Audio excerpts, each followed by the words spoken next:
Olá e seja bem-vindo a mais um episódio da série Gigantes do Varejo. Eu sou André Faria e hoje nós vamos falar sobre uma rede chamada Grocery Outlet, com mais de 300 lojas. Aqui nessa série, nós estudamos muitas empresas varejistas ao redor do mundo de capital aberto, para que você possa trazer algumas ideias interessantes para a sua rede varejista aqui no Brasil. Então fica com a gente para conhecer um pouco mais sobre a Grocery Outlet. Muito bem, antes de nós começarmos então, preciso lembrá-los que não sou analista de valores mobiliários. Esse vídeo não representa uma recomendação nem de compra, nem de venda, nem de investimentos em ativos. Qualquer coisa que eu disser aqui pode ser apenas a minha opinião e não representar a opinião institucional da Bluesoft. Então, com disclaimers feitos, vamos começar a analisar aqui a Grocery Outlet. Muito bem, então vamos começar aqui o nosso estudo. Encontrei um material bastante recente e muito rico, com muitas informações importantes. Eu achei essa rede uma das mais interessantes que eu já estudei até agora.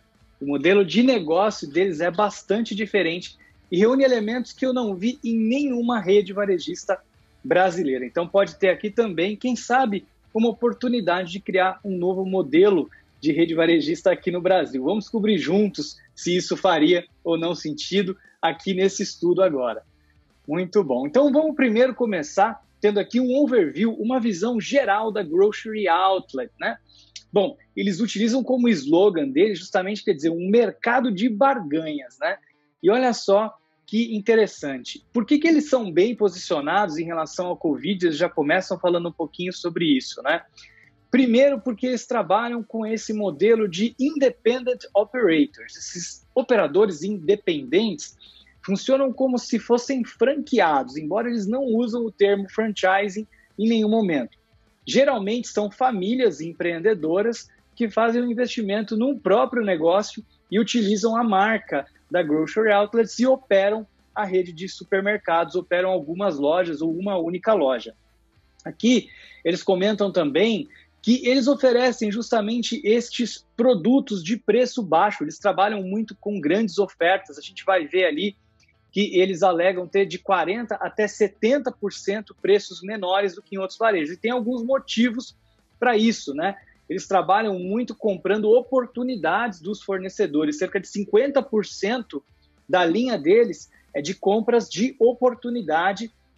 Muitas vezes, quando a indústria, por alguma razão, tem excesso de estoque, e eles então absorvem esse excesso de estoque, enviando para suas lojas para serem vendidas por um preço muito mais interessante do que os preços normais destes produtos. Eles têm uma cadeia logística, justamente por causa dessa questão do mix ser tão variado, né? Eles têm um mix fixo, mas eles têm grande parte do mix. Eu estou falando aqui de mais de 5 mil itens que não é um mix fixo, é um mix totalmente dinâmico, que eles ficam mudando o tempo inteiro. E para poder sustentar esse tipo de operação, eles têm que ter uma cadeia logística bastante dinâmica, que consiga distribuir rapidamente esses produtos, que muitas vezes, inclusive, podem ter um período de validade mais curto, para que possa ser, então, entregue a esses consumidores distribuído rapidamente. E eles, então, estão dizendo aqui que essa característica deles também dá forças em toda essa situação que a gente está vivendo agora da pandemia, né, Covid-19. Então, alguns pontos aqui interessantes em relação à pandemia. Aqui vamos ver um pouquinho do business, né, do negócio. Então, como eu comentei antes, de 40% a 70% dos preços mais baixos, né? Então, esse nome outlet, quando você viaja aos Estados Unidos, né, brasileiro adora, por exemplo, frequentar os outlets. Então, sai um pouquinho ali da cidade e vai encontrar lojas, né, com marcas super famosas, especialmente de roupas, vendendo produtos originais a preços muito mais baixos do que você encontraria nas lojas de shopping center. Geralmente esses produtos são produtos que são roupas da estação passada, né? Não é a última versão, o último produto, mas tem preços realmente muito interessantes. Então eles estão trazendo esses termos, né? Outlet, bargain, né, de barganha. Então, quer dizer, eles têm um foco bastante grande realmente em passar essa visão para o cliente, que ele vai lá para encontrar oportunidades. E por eles terem esse mix dinâmico, eles querem dar a sensação para o cliente que cada vez que ele visita uma loja, ele vai ter oportunidade de descobrir produtos que ele nunca viu antes, de encontrar produtos novos, né? Então, quer dizer, a visita à loja se torna divertida no sentido de descoberta de novos produtos, de novos sabores. Isso também acaba sendo uma oportunidade interessante para a indústria de testar novos produtos, porque realmente os consumidores que vão ali, eles têm essa visão de encontrar ali novos tesouros, de descobrir novos produtos, né? Mais de 50% dos produtos, então, são de oportunidade, como a gente falou, e isso conversa diretamente com a ideia da estratégia de você ter preços mais baixos, né? Justamente por você fazer compras de oportunidade. São mais de 340 lojas e a gente vai ver que eles estão num ritmo de expansão bastante interessante. As lojas têm ali mais ou menos 1.300 metros quadrados ou 14 mil pés quadrados, tá? Eles não estão presentes ainda em muitos estados americanos. A gente percebe, né, que eles estão presentes aqui mais de um lado apenas aqui da costa americana e começando a abrir lojas ali, né, do outro lado, ainda com 19 lojas apenas ali próximo da região de Nova York.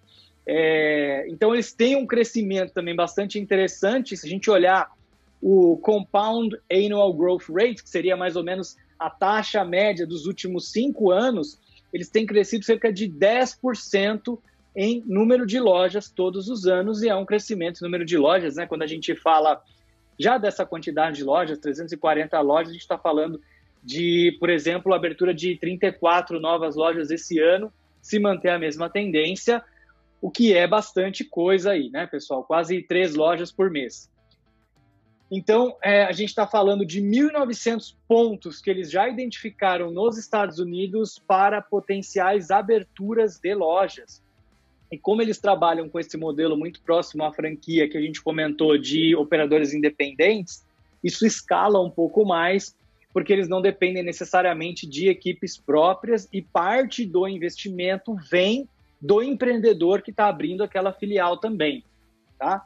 Então, aqui alguns números interessantes. A gente está falando de 3,1 bi de dólar, né, de faturamento e um EBITDA de 223 milhões de dólares, já com 17 anos aí de resultado positivo em crescimento de vendas nas mesmas lojas. É uma companhia também que gera caixa, é uma companhia que vem pagando suas dívidas. A gente vai ver um pouquinho mais disso aqui à frente. Mas então aqui o que são outros destaques interessantes? A gente vê que a companhia continua crescendo em indicadores importantes como venda, como crescimento de venda nas mesmas lojas e também no resultado do EBITDA. A gente vê aqui também, né, que cada vez mais eles estão conseguindo conquistar consumidores por esse modelo, né, de descoberta de produtos e de preços baixos. Eles estão também fazendo suas lições de casa em relação à tecnologia, em relação a CRM, em relação a como engajar os clientes, e eles estão dando destaque aqui para o canal de e-mail. Então, eles vêm fazendo um trabalho de aumentar o nível de clientes que são, de alguma maneira, impactados pelos e-mails que são enviados com essas ofertas e informações sobre novos produtos. Foram 35 novas lojas abertas no ano de 2020, as lojas estão performando bem, e foram apenas 2 fechamentos de lojas, né? Quando a gente olha para o universo de 340 lojas, acho que até um número que está dentro do esperado, um número que está ok. Claro que ninguém quer fechar uma loja, ninguém abre uma loja para fechar, mas às vezes é uma decisão acertada, né? Por alguma razão mudou o ambiente competitivo daquela região, por alguma razão mudou a demanda, e às vezes não faz mais sentido insistir em manter aquela loja naquele local.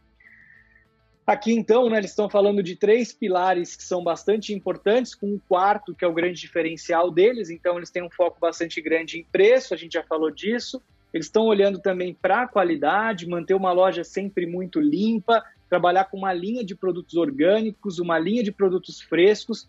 Sim, eles têm FLV na loja, a gente consegue ver aqui nessa pequena imagem, mas eles têm uma área até significativa de FLV, pelo que a gente pôde ver um pouquinho nas fotos das lojas aqui, né? Eles também têm um foco interessante em serviço, em criar esse clima familiar, né? Justamente porque a empresa é também conduzida por uma família, mas justamente do cliente sentir que aquele cliente local, aquele cliente do bairro, a empresa conhece, sabe quem ele é, entende um pouquinho das preferências dele, do que ele gosta.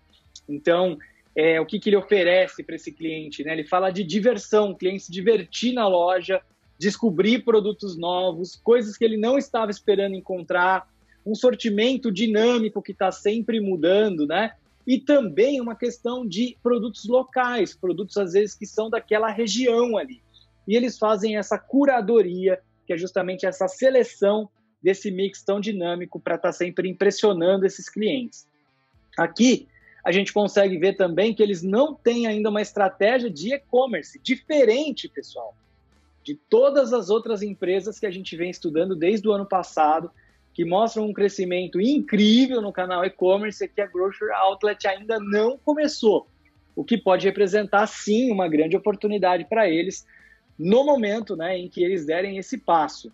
Tá? E aqui, comparando com outras empresas, eles mostram aqui alguns números. Essas outras empresas, né, em grande parte, aqui algumas como, por exemplo, a TJ Maxx e a Ross, que são bastante conhecidas, são empresas que têm uma linha alimentar muito pequena, né? A grande maioria da linha deles é representada por artigos de decoração e por roupas também.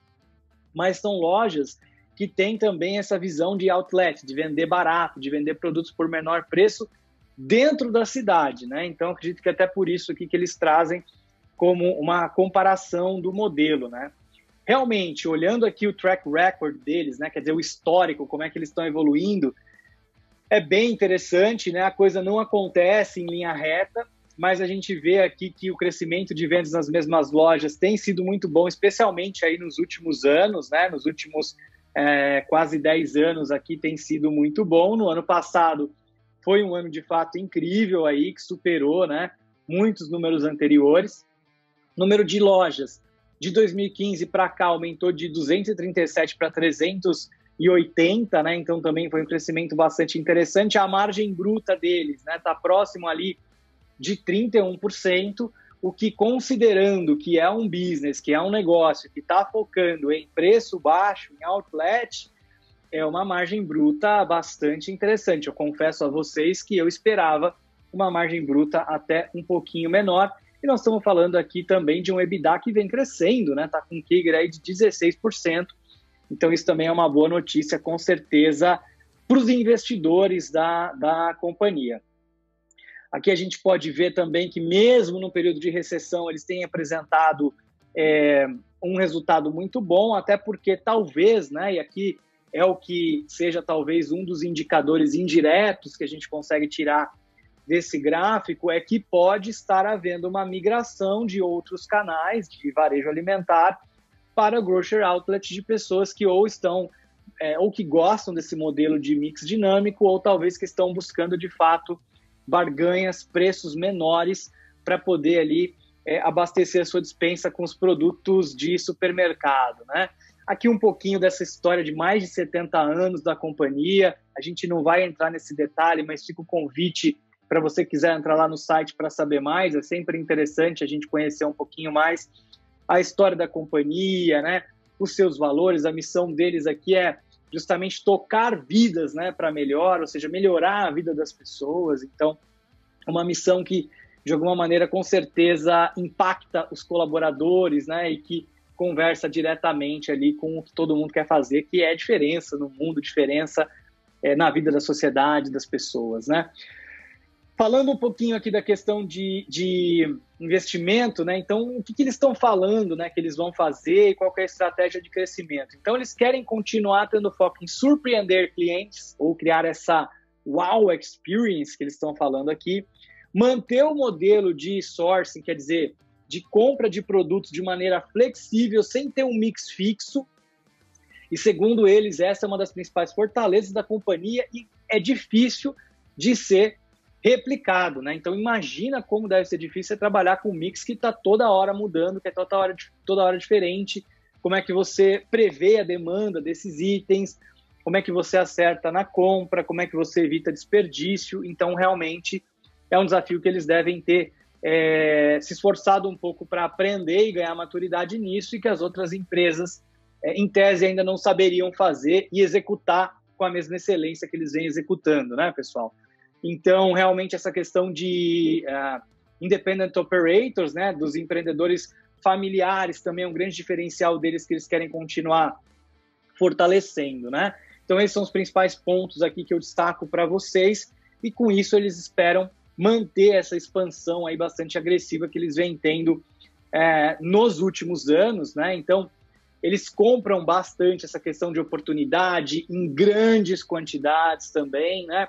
Eles têm essa preocupação de estar sempre buscando novos produtos para impressionar os seus clientes e oferecer isso da maneira também que faça mais sentido para cada uma das lojas de maneira independente, levando em consideração onde ela está e as preferências daquela comunidade. Eles têm tanto grandes marcas aqui, né, grandes indústrias aqui envolvidas, né, do GPC, como General Mills, Procter, Kellogg's, e Kraft, e Mars, Unilever. Então, são marcas bastante fortes aí, Nestlé, e também marcas, né, um pouco menos representativas em termos, né, de força de marca, mas que também são bastante importantes. São empresas que estão emergindo, que estão sendo criadas agora, né? A Chobani ali de iogurtes, por exemplo, que vem crescendo muito lá nos Estados Unidos. Então, são algumas marcas aí que eles têm essa preocupação, então sempre de bom relacionamento, proteção da marca, uma boa execução e escala, né? Sempre grandes quantidades. Então, aqui um pouquinho da estratégia deles de compra, e como a gente falou lá no início, né? Mais ou menos metade das compras são compras de oportunidade, e as outras compras são compras mais tradicionais e recorrentes. Aqui também achei interessante comentar com vocês, né? Então, como é que funciona essa questão da empresa, da Grocery Outlet e da família empreendedora, né? Ou do operador independente. A Grocery Outlet ajuda com o CAPEX, né? Ajuda também com o inventário de abertura da loja, então ela fica responsável por isso, e o empreendedor fica responsável por alguns ativos que pertencerão a ele, também pelo capital de giro, né? Então, é interessante também aqui, né, porque eles recebem todos os anos mais de 20 mil pessoas que se cadastram no site deles, interessados em serem empreendedores, em se tornarem operadores independentes aí da Grocery Outlet. Eles vêm fazendo também um trabalho de marketing bastante interessante, então social media, né? Anúncios digitais, como a gente falou da questão dos e-mails, contratando também influenciadores digitais, usando também os tabloides, televisão, rádio, né? E fazendo ofertas mais direcionadas a perfis de pessoas, ofertas mais locais, ou seja, estratégias loja a loja, que faz sentido naquela loja. Também uma questão em atividades de responsabilidade social e atividades da comunidade, né?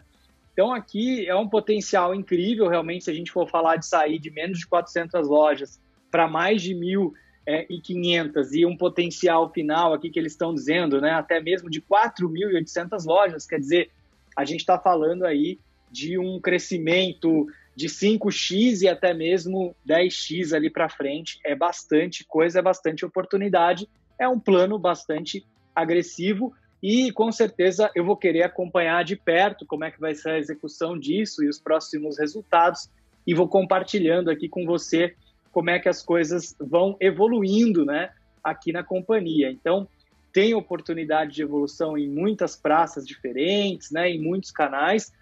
E para aquele empreendedor que está fazendo o investimento, né, o investimento para uma nova loja é de mais ou menos aqui 2 milhões de dólares e o payback é de mais ou menos 4 anos. Eles falam aqui em menos de 4 anos para você receber o payback do seu investimento, né, ali como operador independente. Eles têm um time bastante forte, bastante interessante, né, e que é até legal, depois, se vocês quiserem dar uma olhadinha aqui no site deles, quando eles comentam um pouquinho sobre a liderança, né?